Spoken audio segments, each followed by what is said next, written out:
Hey, this is Jen, and welcome to the Dropping Keys podcast.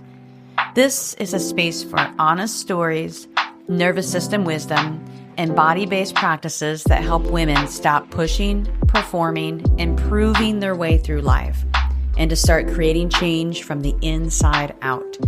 I am so glad you're here. Let's get started.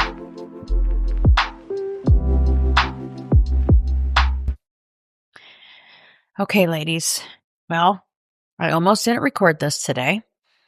In part because I think I keep feeling like I'm supposed to show up with something like that's a clean lesson in some way, shape, or form. It's a pressure I put in myself to have like this. Here's what I've learned. Here's the process. Here is your takeaway. Right. But I'll be square with you. I'm in the middle of it. I'm in the middle of life right now. Transformation, initiation threshold. I'm in the middle of it. And yet something in me keeps saying, keep speaking. Just speak from here.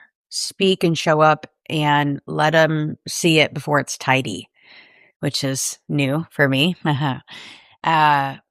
Because sometimes I think we wait, or at least I know I wait until I have some completed lesson before I'll let myself speak about it. And sure, there's value in digested wisdom, right? There's value in hearing from a woman who has walked all the way through something and can look back, sort through it with clarity, and share those gems. But I am also going to give credence to the fact that there's something powerful about hearing it from a woman who's still in it.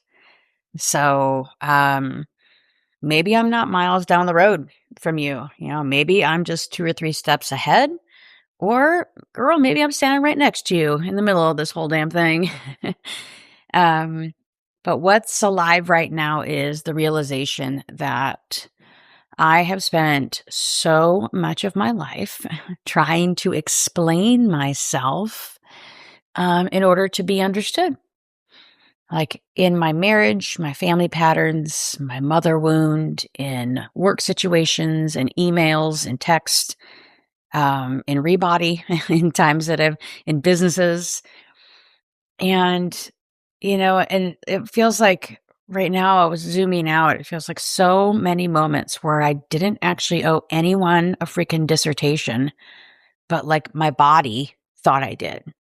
My nervous system remembered that was somehow linked into survival, right? And yet something in me is done with that. Not in like a cold or hardened or armored way, just done, girl. And so I'm sitting at a place where I'm noticing I can actually let someone misunderstand me and I still stay with myself. And that feels like a gigantic exhale. Yeah. One of the biggest realizations coming up right now for me is just how much I self-abandoned in order to stay in my marriage, especially the last 5, 6, 7 years. And that's not easy to say, girl, because it's also not, the clean. You hear a lot of women who get divorced or separated or whatever, and it's like, he did this, and so I did that. And so here's the villain and here's the victim. But I'm going to be way more honest than that because I can see how much I willingly gave my power away. Like he didn't take it. Like I gave it away. Like I kept participating in dynamics that were costing me my own center. And one of the main ways that happened was through this belief that I needed him to understand me in order for me to be okay.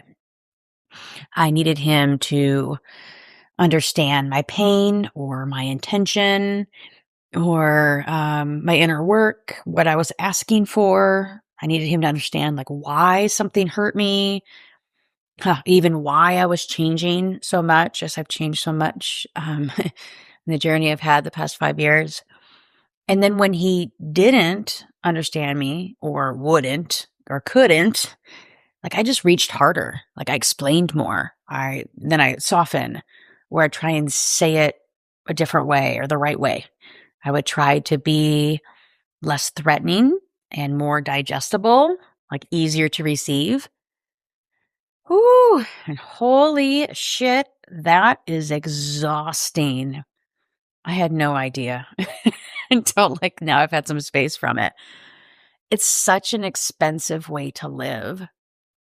Because when you are constantly trying to explain yourself into being understood, like your energy is not with you anymore. It's over there, right? It's in their perception, their response, their nervous system, their ability or willingness, right? To like finally get it. And that deeper layer, I should say, the deeper layer is that this wasn't like just about my husband, obviously. Like this was old. This was an old wound. This was little girl stuff, mother wound stuff, the part of me that learned very early that if the unavailable person would just turn towards me, if they could just see me and choose me and say, oh, I get it. You matter. Yeah, I'm here. You matter. So then maybe I could finally rest. That was the pattern my nervous system learned early, right? So in adulthood, what do? We replay our patterns, and I replayed that. And then in my marriage, I would take the smallest glimmer, right? And I would spin it into gold. And I would take tiny moments of possibility of that happening, of that other turning towards me and saying, yes, I see you. I get you. I understand you. I'd find tiny moments of possibility that could happen. And I would build a whole castle around him.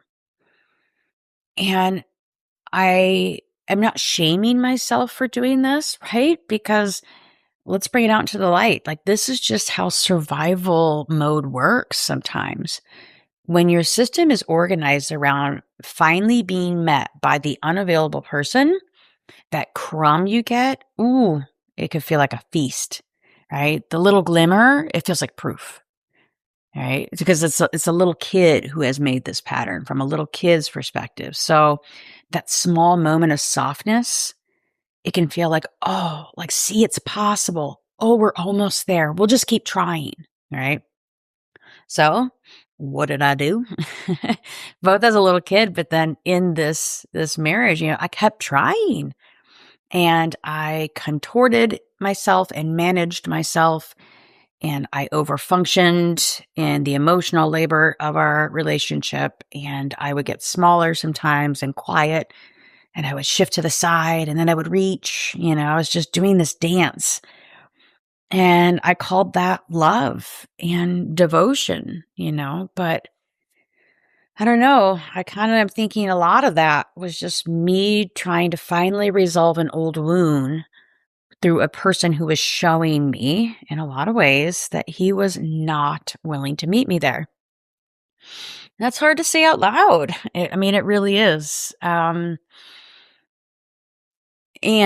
it's also really freeing because if my freedom depends on someone else finally understanding me, well, then I'm trapped. I'm not free, right? But if I can let them misunderstand me and I'm still with myself and I still know my truth, then I'm free, right?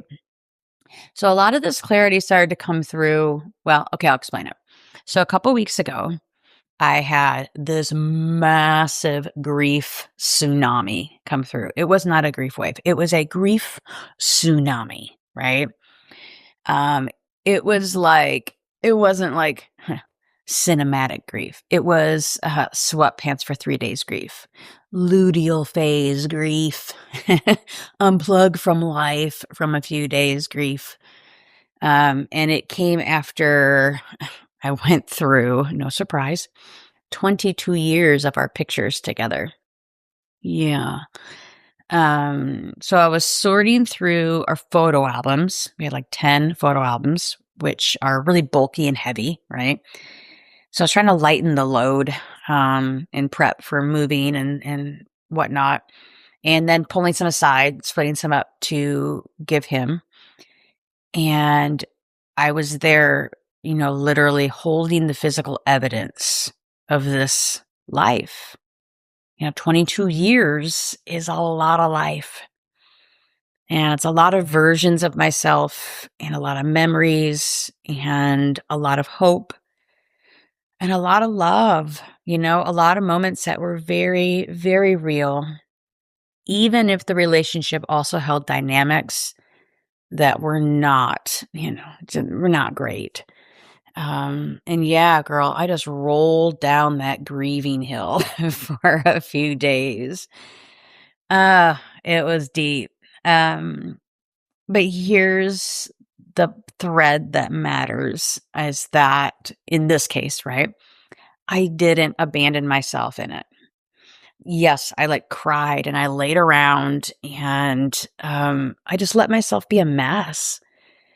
And I also fed myself. I left the house once a day on purpose.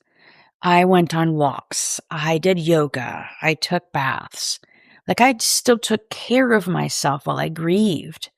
And that's a huge deal to me because there are versions of me that could have turned that grief into collapse, right? And numbing, or chasing and reaching and begging or trying to get him to connect with me during that, to help consciously uncouple that pain, right, of losing the marriage or the marriage dying. And not to say I gave it one effort, but it was short lived. And I was like, oh, that's right. He's unwilling. Okay. And yeah, previously I would have continued to reach. I would have continued to try. But this time, this time I stayed with myself.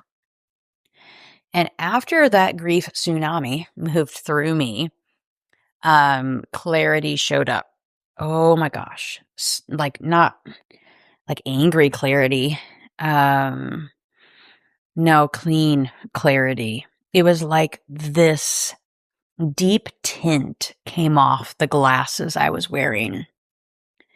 And I began to see just how much I'd been looking at this relationship through the lens of that mother wound. I could see how much I had been trying to get something from him that I had been aching for since I was very young. And I could see, the shape shifting, the managing, the shrinking, the staying devoted to potential, right? The potential of who he could be, of what the relationship could be, the potential of what might happen if he finally turned towards me emotionally. But listen, potential's tricky, right? Because potential is real, right? But potential is not the same as participation. I'll say that again. Potential is not the same as participation.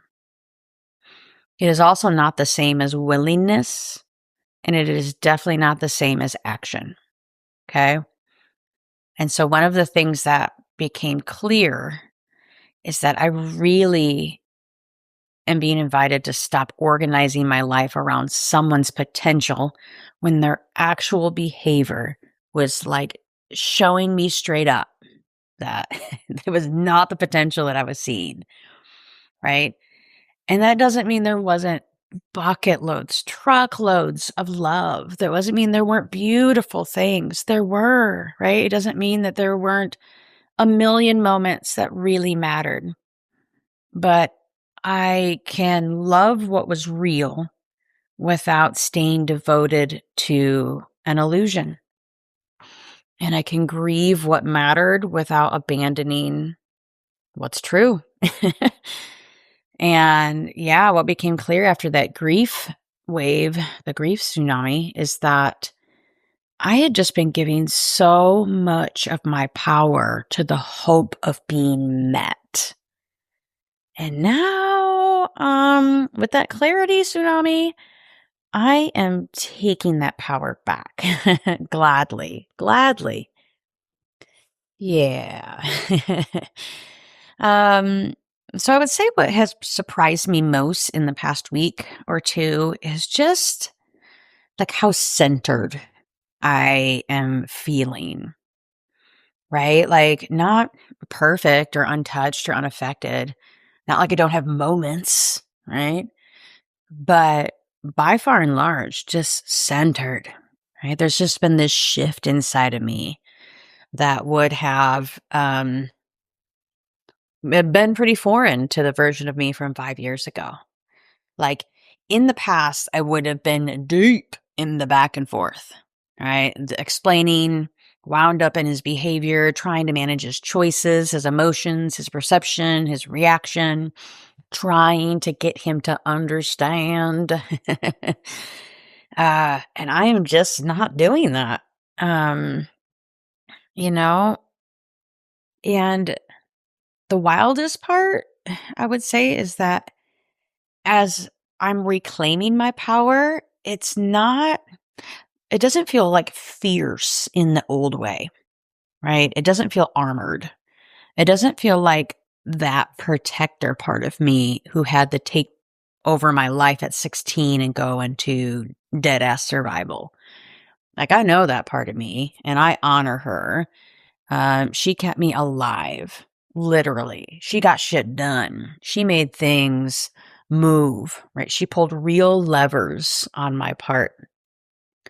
But this power, no, this power feels different. This isn't my protector. This feels like my queen.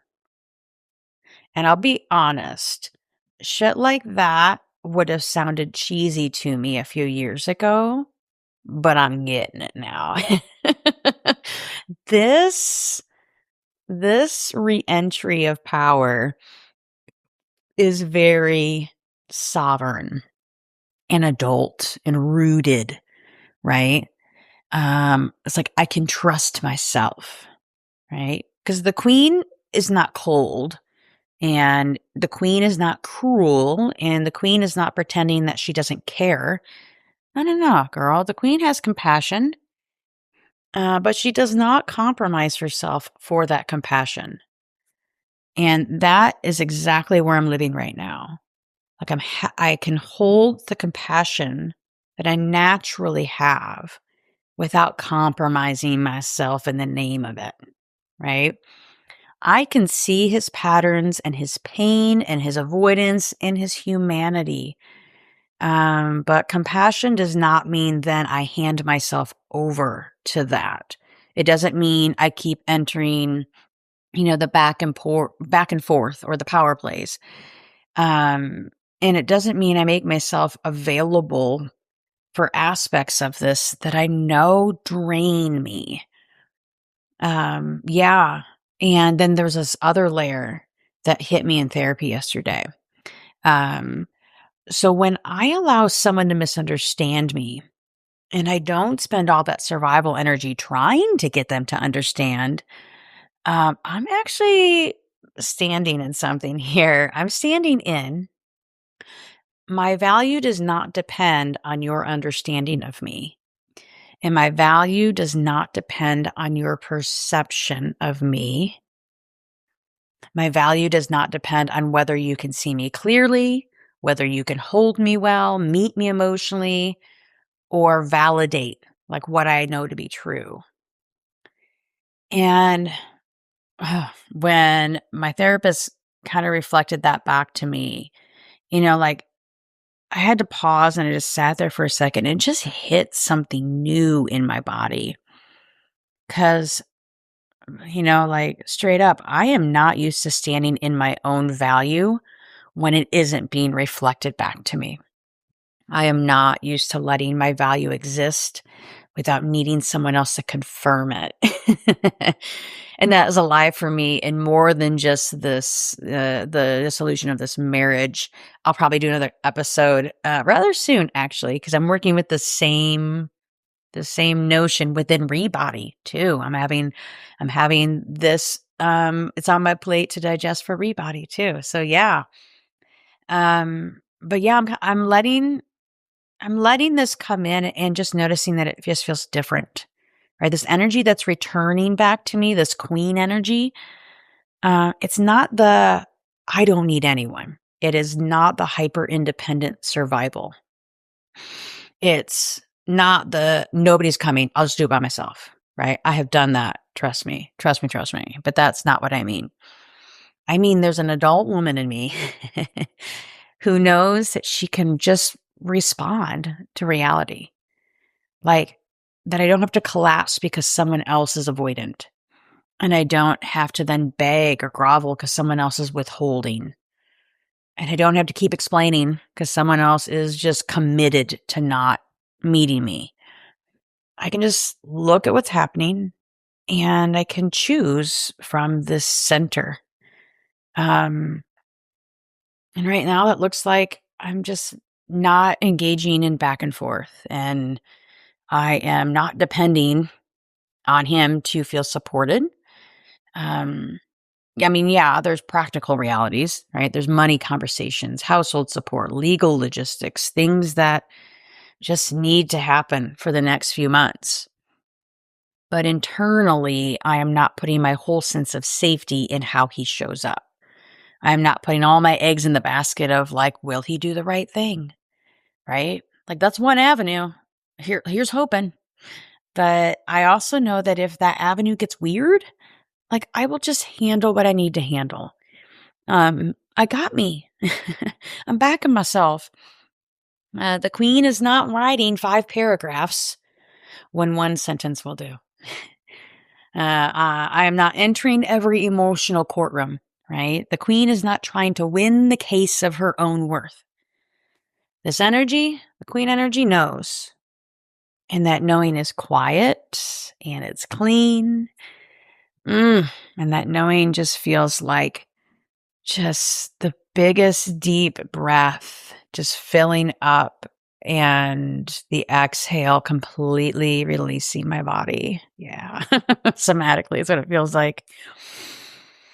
Oh man, yeah, the exhale of letting them misunderstand you. It's good. It's good. It's new. It's new, but it's good. I like it. Yeah, and I started noticing this in other small places in my life too. It's she's here. Like this is not just my marriage. And that's how I know this is actually the pattern is really shifting. It's really changing. I recently emailed a charity that I give to each month, but because I need to cut down on expenses right now, right? Money's changing, life's changing, my budget's changing. So sending this email and I started to write the explanation like, hey, my budget's changed. I'm going through a transition. I can't afford this. And then I paused and I was like, wait a minute. I don't have to explain this. I can just say what I need. And so I wrote something much cleaner. Like, hey, need to cancel my membership from right now. Let me know what you need from me. Oh, look, that's it. Like, no backstory, no emotional labor. No proof that I'm still a good person. No attempt to manage how they perceive me. Just a clean, clear statement of a need. And like, that might sound small, but it's not small. Because, girls, how much of our life force is leaking through explanations that we don't actually owe anybody?